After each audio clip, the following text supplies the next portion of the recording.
Welcome back to Derry Public Radio. Reporting from the basement of the Derry Civic Center, this is CM Alexander with the news.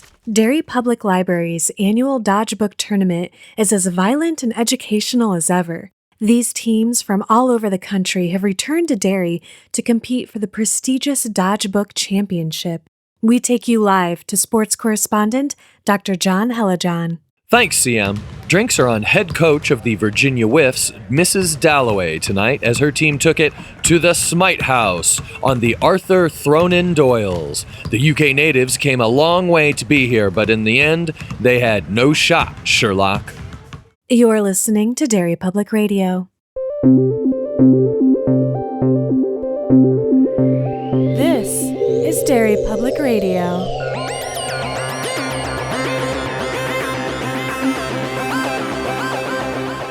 Welcome back to Derry Public Radio, a bi-weekly Stephen King Book Club podcast. I'm one of your hosts, CM Alexander, alongside Joshua Kahn. Hey, everybody. And Benjamin Graham. What's up, constant readers? And I don't want to bracket, but I finally understand what's going on. I could explain to you guys exactly what March Madness is. I'm so impressed. Thank you. 5 years on, we've learned what a bracket is. No additional questions. I have no follow-ups. Oh, okay. You're very convincing. All right. So how does seeding work? Okay. We plant seeds of ideas into a flowchart, and we describe why one is better than the other, and then that seed wins and fights the other seeds until all the seeds are lying bloody and broken in the battlefield, save but one, the ultimate seed, the God seed. The God seed is all-knowing, and on the seventh day, we will fulfill his purpose. His madness is cosmic in its origins, complex molecules radiating in sub-millimeter wavelengths in an ocean of dust, tearing nanoscopic holes in all of reality. The God seed marches on. It's March Madness, guys. That's my Reverend Jacob's take on March Madness. Yes, perfect. Yeah, that rules. And that happens every March. That's why it's so intense. Yeah. Now, this year, we've decided to do something different. We are going to actually do battle this year. Yeah, we're fighting it out. Yeah, you are. Wow. Because this year, we are taking 16 of Stephen King's deadliest women, and we are going to find out who is the foremost femme fatale in this season of March Madness. This sounds like the best thing ever. So we are doing a fight night without the pre-pro. Pretty much, yeah. Sick. This is my favorite. Nice. Given that it is imaginary in all of our constructs, if we can all add to the elements to the battlefield if we so choose, as we narrow down our decision. And this is a very specific rule, but in these head-to-heads, whoever the lowest seed is has any environmental advantage. Okay. Yes. All I will right. pretend I understand. Perfect. I was listening. All right. Do you want to hear who all is going to be in the bracket this year? Or would you like to find out as we explore?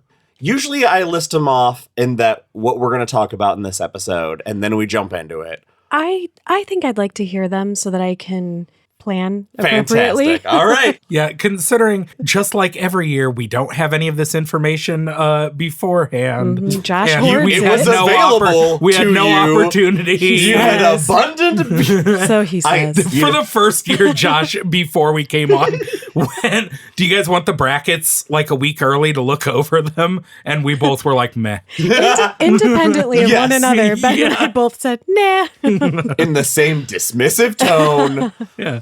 But I noted it in the Facebook post when I announced our contest that you'd already had your chance.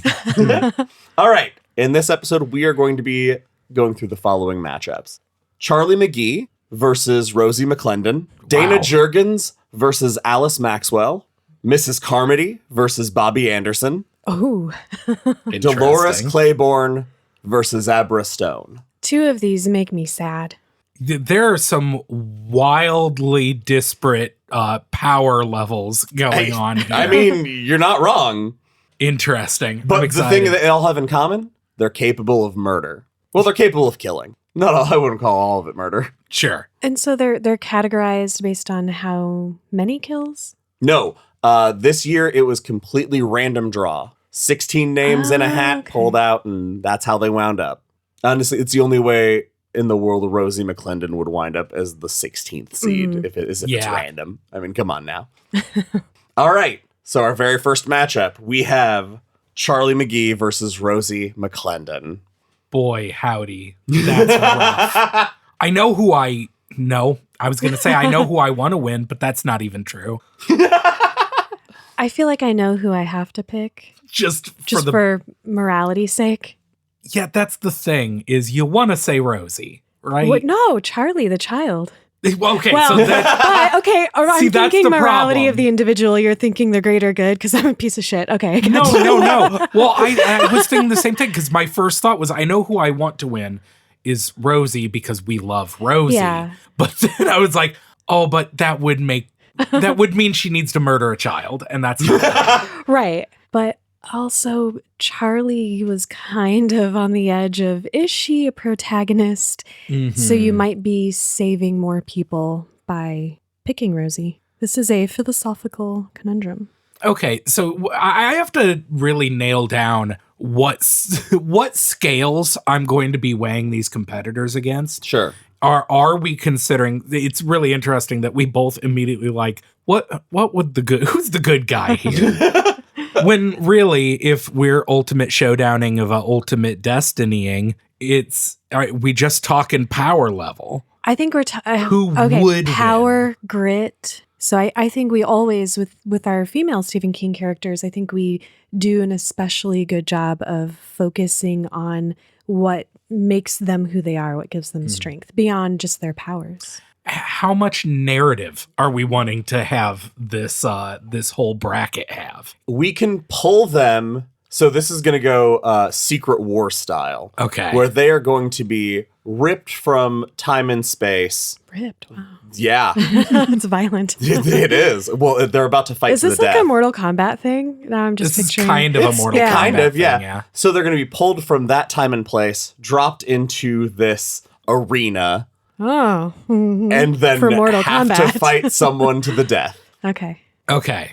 So they'll be equally disoriented about what is happening, but they'll only know one thing. Their only way out is killing the other person. My instinct is to say, obviously, Charlie's going to win, but we know what Rosie does when she suddenly finds herself in a new place.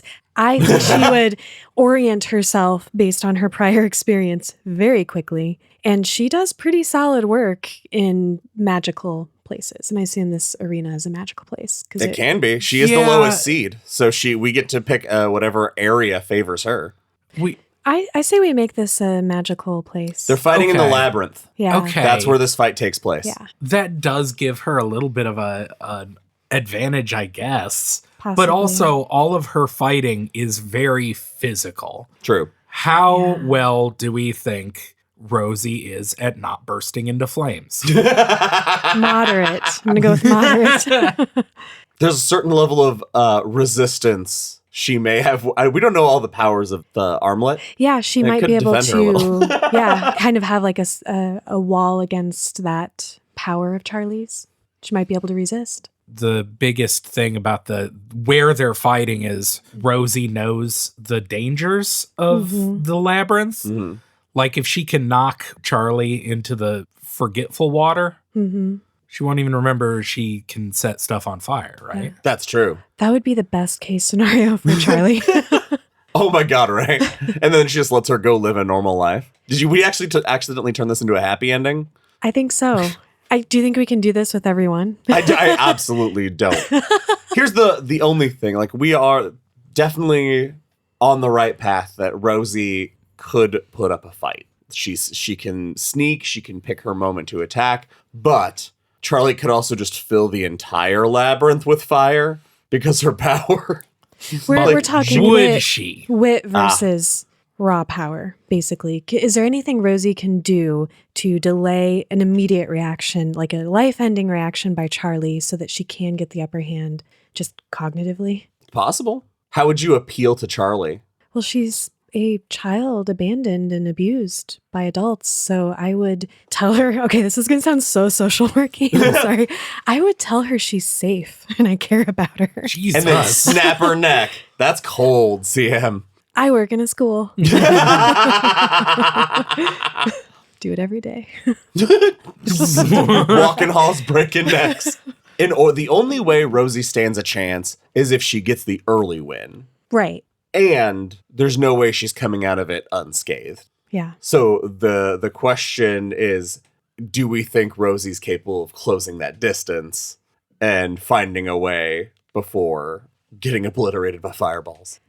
I mean, absolutely. Because, like, Rainbird did it. Like actually, Sam said, she's a child. Children are stupid. I didn't say they were stupid. Well, Jeez, I did. too far. Any other arguments?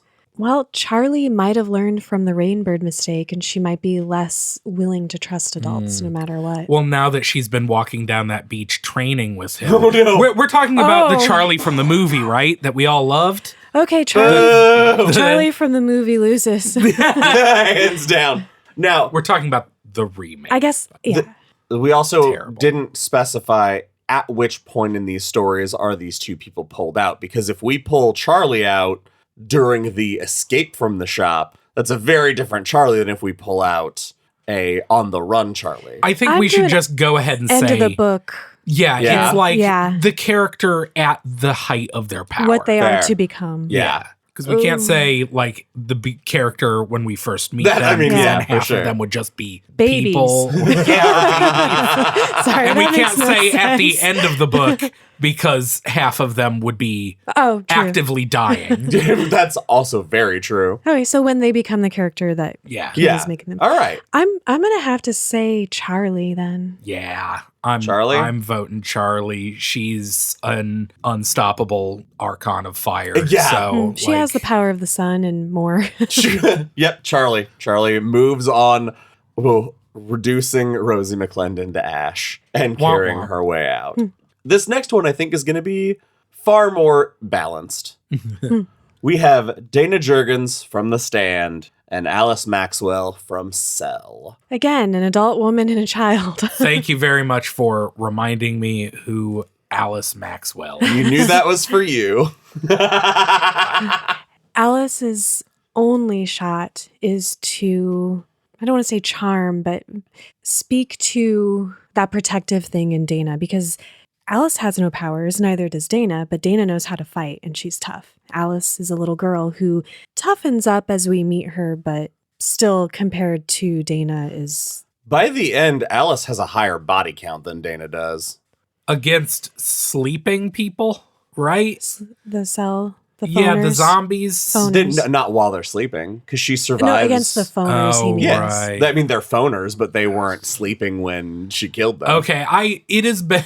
It's not like when they ran over the football field. Yeah, we were just hanging out this weekend, and we Josh all were said something trying. abysmal. We were all trying to remember how long it has been since we have listened, since we read Cell.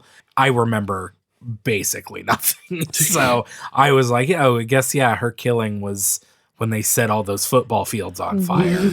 But she didn't even take part in that, I Nope. guess. And they didn't at first understand the implications of what they're doing. And didn't she die before she could? Yeah. Well, she'd been dreaming of the Okay, Raggedy Man, yeah. just like the rest of them. Because she's alive. She dies 2/3 way through, I think. I think, yeah. It's just before they meet the second crew Yeah. with the So- explosive ice cream truck. So I guess what you're saying is, gun to my head, I'm going to fight. That's Alice. Yeah. Dayna almost kills the devil with a banana. That's awesome. True. Once it's a banana, it's no longer almost a kill, I think. Well, She tried her best. successfully kills herself after, but that's the only successful kill there. Let's just give it to her. I mean, the Give banana. Give her the banana? She almost killed him with the banana. Can she just have that? Yeah, I mean, all right, she can have that. So she comes armed to this fight with her killing banana. I mean, I'd be willing to let her have for that little assassin's Oh, blade, okay. you know? I guess that makes more sense. Dayna prepped for that final assault as the time we're getting. Oh, so Dayna. she well, has to then stab definitely. a child.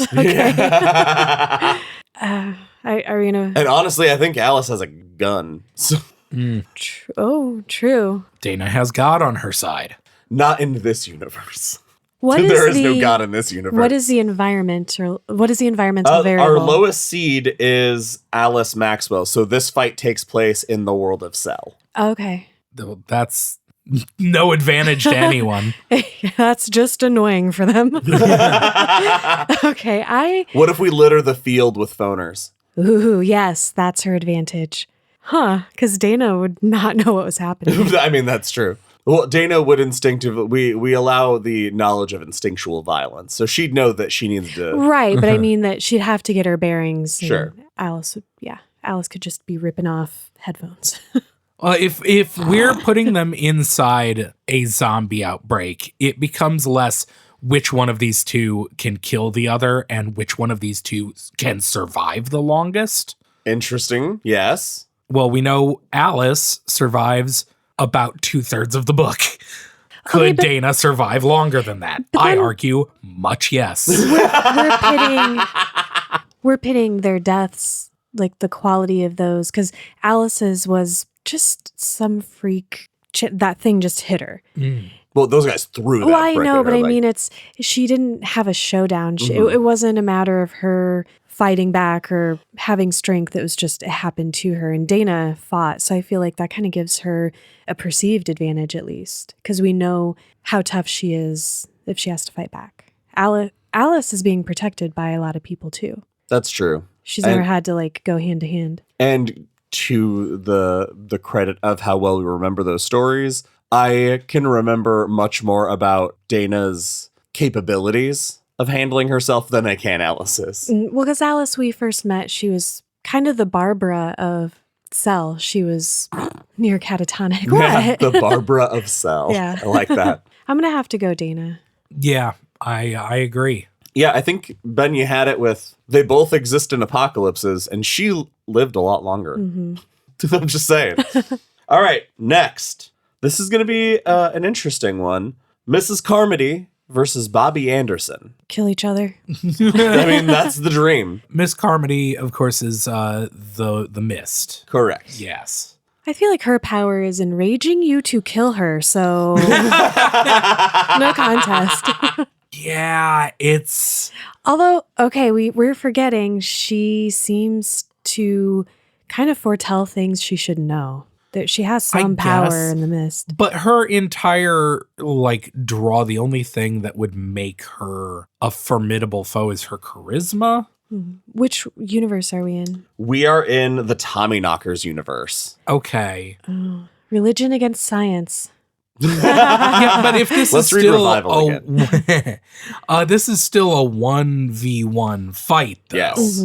So that's really interesting because neither of them are one-on-one fighters.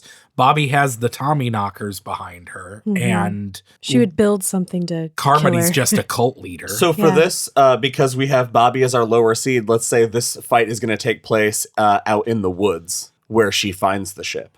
So we are out in the wilderness. I don't know if nature is going to be a factor here. Well, it's her woods, not True. Mrs. Carmody's. And if we're talking about them at the height of their power, big quotes, Mrs. Carmody at her most Mrs. Carmody-ish in the book is just a raving madwoman. Yeah. And Bobbi at the height of her, at least at the height of her, antagonistism, is a... almost alien being. Yeah, exactly. Who, if I remember, maybe I'm making this up, the Tommyknockers didn't seem right? Once they were starting to transform, is this just my imageation remembering or that is they it the seemed transformation sickly? Yeah, that was gross? because it's their radiation teeth, sickness. Yeah, their teeth basically. fell out. Yeah. They got real... Yeah, becoming an alien is not sexy. Yeah, It no. is not. It's not. And it wouldn't seem that it would give her an advantage in a fight. Unless she had her weapons. Her batteries. Yeah. Yeah. She did make a small son. That is something. Yeah. See, the thing, though, with Mrs. Carmody, that madwoman nature, we've seen it in plenty of Stephen King books, the street fight in Needful Things. When they've gone insane, they're not noticing the damage coming in. So if Mrs. Carmody could get that butcher knife, Oh my gosh, close that distance. Here's how she'd close the distance. She would be like, "Oh, it's you, the savior," and be all like, "I'm your disciple. I'm here to serve you. What can I do for you?" Get close enough to her. She's kind of like, "Oh, she's on my side," and then stab her with the butcher knife. And I don't remember if their bodies were particularly frail to physical violence towards the end there. I remember guard tearing through, but I don't remember the damage. Yeah. I only remember the flying Coke machine's damage. That's the Oh, it's a flying Coke machine, not female? correct. Okay. Yeah. The flying Coke machine is non-binary. Gotcha. Can we, since the flying, like, obviously they can't have backup in the terms of like other but Bobbi creates the things. Could she have not how much prep time do we have? She could have created a flying Coke machine, in which case the answer is obvious.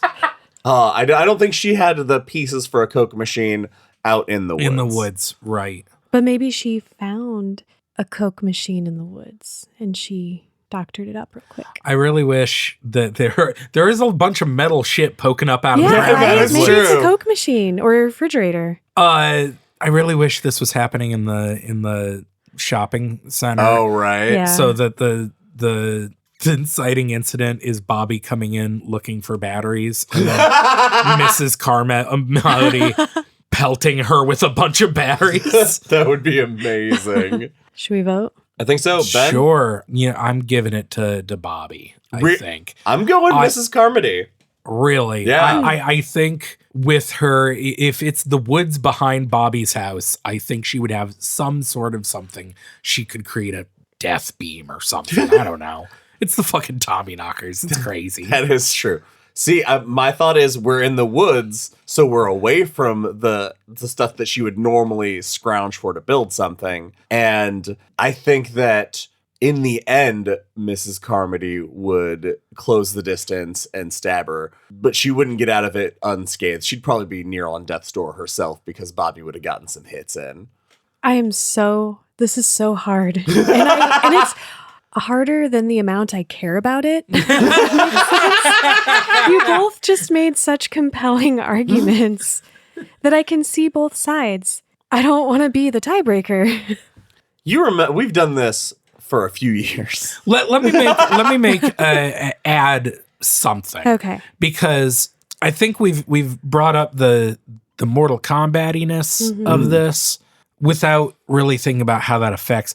So I'm thinking of these fights. I don't know if you all are. As literal I'm trying to break these characters down as Mortal Kombat characters. If this was a fighting game where we are picking these characters, I think Bobbi would just have her devices as part of her toolkit and, quarter circle B. She just throws a glowy green grenade or whatever. Going fighting game mechanics, I get that like that stuff's just off screen or in their pocket. Yeah. But Miss My Carmody, thing is more in the Derry Fight Night-esque where we are. They're in this arena, they have what is right there, and then it's go time. I was going to agree with Ben, but if we're going by yours, then maybe Miss Carmody's finishing move is tentacles come out from the edges of the screen and grab Bobbi.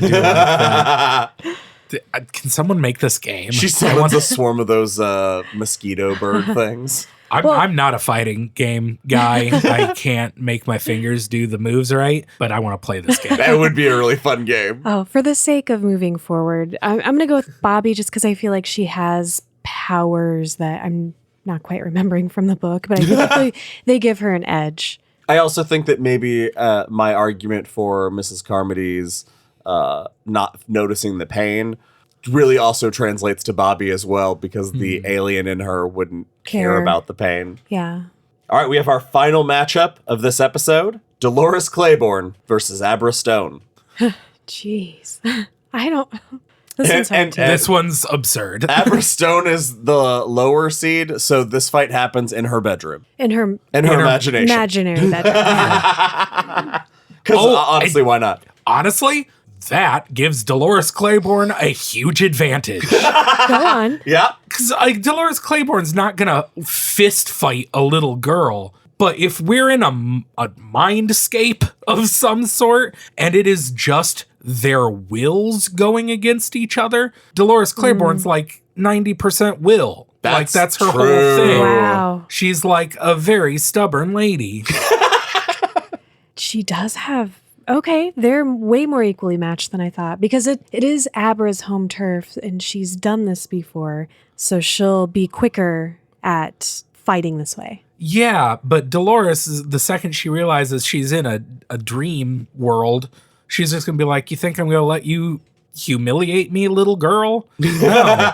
Like, imagine the opening shot is Abra doing something that pins Dolores to the wall or pins her to the floor. And so it's just, and then all of a sudden the sky becomes an eclipse. And then Dolores Claiborne rips her arms from the floor. I hate to bring this up after that beautiful word picture you just painted us. Thank you. But I think Dolores would sacrifice herself, allow herself to be killed, because after having a daughter who was abused, she's not going to fight this kid, even if it's metaphorical. What if she was instilled with the thought in her brain that the only way to save her child is to kill this one? Yeah, she was ripped from the book. I'll find a way to make it happen. I don't think you can ask me that. That's cheating. I did. You didn't. Well, the rules are they will fight to the death. So you're the one who tried to get around it. She was ripped from the book at the point where her daughter was young enough that she is left alone with her husband. And she knows that she has to get back to her world. And the only way to do it is to kill a little girl with the shining. Push this little girl down a well. This is so dark. Yeah. This is a horrible. Why did we do this? I pitched so many ideas, guys. It was originally going to be dogs. It was going to be dog violences, yeah. I think Abra's I think she has too much power, especially kind of at the end when she understands that power and more things are unlocked. Mm-hmm. And there's all those moments where she keeps like looking directly into the camera and grimacing and being like, I'm so powerful. That happens in the book, right? Yeah.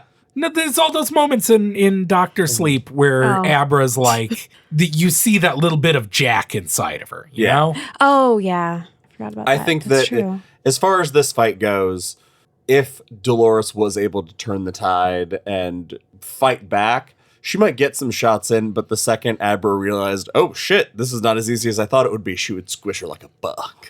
Yeah. I'm going to go Abra. I'm also going to go Abra. Yeah, I think it's Abra. Yeah, I think it's definitely done Abra on this one. So, we have all of our winners from round one. Here we go. I'm going to recap, and then we're going to take a break, and we'll see what happens on round two. All right. So, advancing to the quarterfinals, we have Charlie McGee versus Dayna Jurgens. Then we have Bobbi Anderson versus Abra Stone. And that's just good radio. 30 seconds of CM and I nodding thoughtfully. That's it for this episode of Derry Public Radio. Oh no, I worked so hard on the intro. It's gone. I did not think of a fun pun to close out part one of March Madness. That's fine. Come up with one right now. Don't edit any of this. Okay. Well.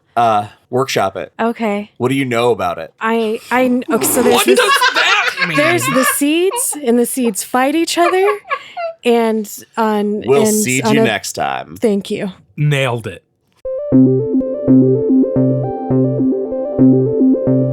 Hey everyone, CM Alexander here. Thank you for listening to March Madness Part 1. We hope you enjoyed it. As always, send us your brackets, I guess. That's how this goes. I don't remember. Someday I'll figure it out, but not today. Because today, all I ask is that you follow us on Facebook or Instagram at Derry Public Radio or X at Derry Public. You can also email us at derrypublicradio@gmail.com. As always, check out our Patreon page for bonus episodes every other week, and check out our Etsy store for merchandise. That's all for now, listeners. Goodbye.